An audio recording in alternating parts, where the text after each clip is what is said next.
r/askreddit. What do you like most about yourself? My mom was an animal hoarder, mostly cats, and of course we'd have kittens every once in a while.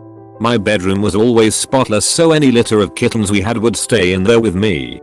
I took very good care of kittens and trained them very well. The kittens would run to me instead of their own mother. Anyone who had adopted my kittens said they were the best, most well-behaved cats they ever had. So I guess one thing I like about myself is how good I am with cats. I'd love to be a cat fosterer but do not have the time or money. Hopefully, one day. The cats need you. When a man loves cats, I am his friend and comrade. Without further introduction, Mark Twain. The rescuers usually cover all costs for care, but yes, time is essential in being a foster. My nose. A plastic surgeon I knew once asked me if he could put it in a book as a photo that a person could use to pick a new nose. I'm not sure if it was a real ask or not, if they even do those pictures, but I was honored. Edit. Jesus Christ, all you weirdos better stop PMing me asking for pictures of my fucking nose. And I'm not posting them here either. Jerk off to someone else's nose, please. That a person could use to pick a new nose. Tell them to pick their own damn nose. Gross. I'm so jealous. Show us a nose please. I can't get on with anyone. I'm a 31-year-old male who loves playing video games and watching sci-fi movies, yet some of my closest friends include a woman in her 50s who is really into fashion, a guy in his late 40s who is mad about sport, and a guy barely into his 20s who is really into cars. We share absolutely nothing in common, but it always gives us lots of different things to talk about. Edit. Thanks for the kind comments folks. As a lot of people are asking how we met, I'll post a reply I wrote to someone else below. Woman in her 50s who is really into fashion, on the train from work. Her husband is medically retired so they can't travel far and spend their free time going to the best restaurants. She always sends me pictures of all their meals and asks what I would have ordered from the menu. They are so passionate about food and give absolutely zero thought about something being unhealthy. Neither of them are big, so every few months we get together and go someplace nice and order food for 10 because they like to try as much as they can from the menu. Guy in his late 40s who is mad about sport. We were both waiting for our partner in the dressing room and he was getting mad about his fantasy football team with the live updates. I ended up following football after and joined his league, and he taught me a lot about it, and I ended up winning their 40-man league of veterans the following season. Guy barely into his 20s who is really into cars. I sold him some video games and we got talking about his new car, as I've never really cared for them and drive an old banger. He was showing me his huge electronic dashboard, and when I was next looking for a car he helped me out. You sound like a great person and someone I would gravitate toward. Whoa, how did you become friends? I like that. I'm generally a nice person. Low bar Ike, but way too many people are mean in the attempts of being a savage. I'd rather be someone who made you smile. Happy Cake Day. This is a pretty important one though. There are so many fake people out there that genuine nice is becoming more and more rare. I have found people are nice because they want or need something. This made me smile, so you're doing your job right. The fact that I can cook, run fast from track, and speak Japanese and French. I mean, would you be afraid if someone with garlic bread was yelling in Japanese as they sprinted at you? I'd welcome the angry Japanese garlic bread. My sense of humor and ability to make myself laugh and nobody else. My sense of humor is based solely on making myself laugh.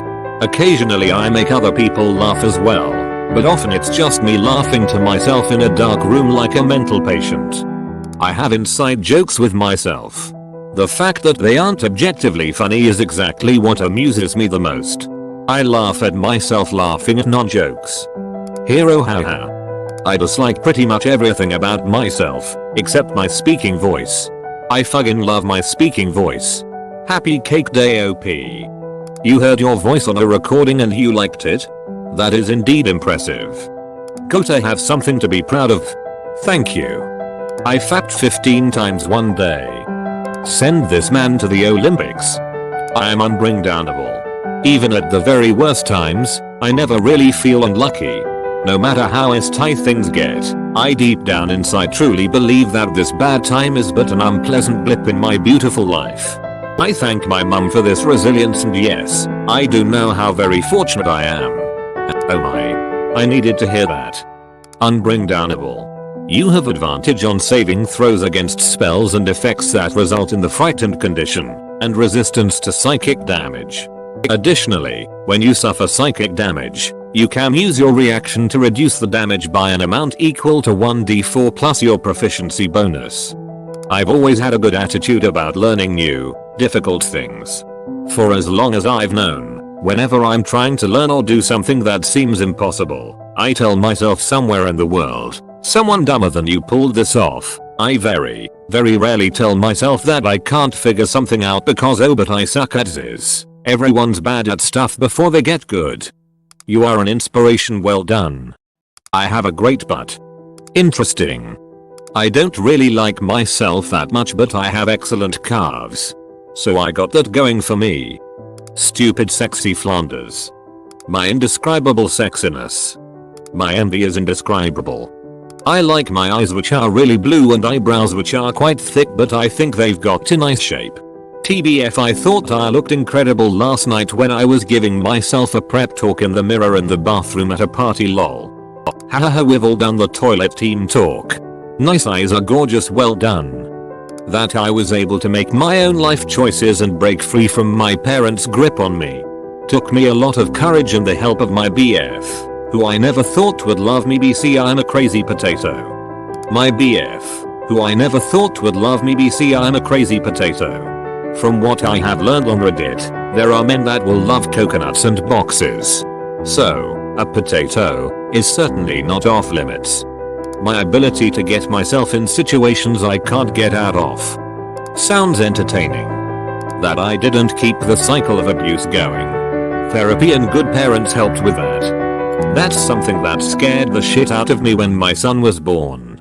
I was petrified I was going to continue the cycle of how my father was, his father to him and so on. I literally was waiting for the day when I would pull my arm back to punch him and batter the shit out of him and told myself I would have to try and restrain myself somehow. But that day never came. Thank fuck. He was about 7 when I realized not once had I ever wanted to hit him, not even scream at him, even when he was being the most naughty he could be. It was the biggest relief in the world, and I couldn't even explain it to anybody. It's without doubt my second most proudest accomplishment of my life, and I'm so happy he never had to go through what I did. But him, he's who I'm proudest of. He's 22 now with a fantastic job and beautiful girlfriend, and he's such an amazing boy. Love him more than anything in the world. Big Benis. Skong. When I feel lonely and think that I have no friends, I ask random girls out so they answer I'm sorry I only see you as friend. My eyes and eyelashes. Right now, my birthday, since it's today. I know I'm smart, and I'm smart enough to know I'm also really, really dumb. Also my legs. I might be ugly but I have nice crooked pinkies. My eyebrows. I'm a guy and naturally have good looking eyebrows. I've had people ask me if I get them done. My empathy. The discipline to keep working out. When I was a little younger I went to the gym on and off, but I've managed to go for almost 24 months and I can see a change in my body, and although being demotivated at times I'm getting really close to my goals of what I set. I'm just really proud of myself and glad I did it. I won't raise my voice to talk over somebody. That is how I got over my stutter as a child, since my brothers would actively interrupt me. As an adult I never talk over people, especially children. If I set my sights on something, I do it. Once I have the motivation, no mountain's too high. My strong character and communication skills. Sarcasm. Gotta love that communication. The fact that I'm still very much alive and in this world. That's great. Each day is a gift. Damn, hardest askreddit question I've read. As someone struggling with depression and feelings of inferiority my whole life, I really don't know what to answer. Edit. I normally dislike edits, but I'm really overwhelmed by your kindness and compassion. I never thought there would be any responses at all, and I'm touched and moved by everyone who took their time to do so. You guys really comforted me and gave me a positive feeling about myself. Thank you so much. My world is a lot brighter today. I can fit my hand in a Pringles can. My ability to focus on one. Hey, happy cake day, mate. Ha ha ha ha, cheers, mate.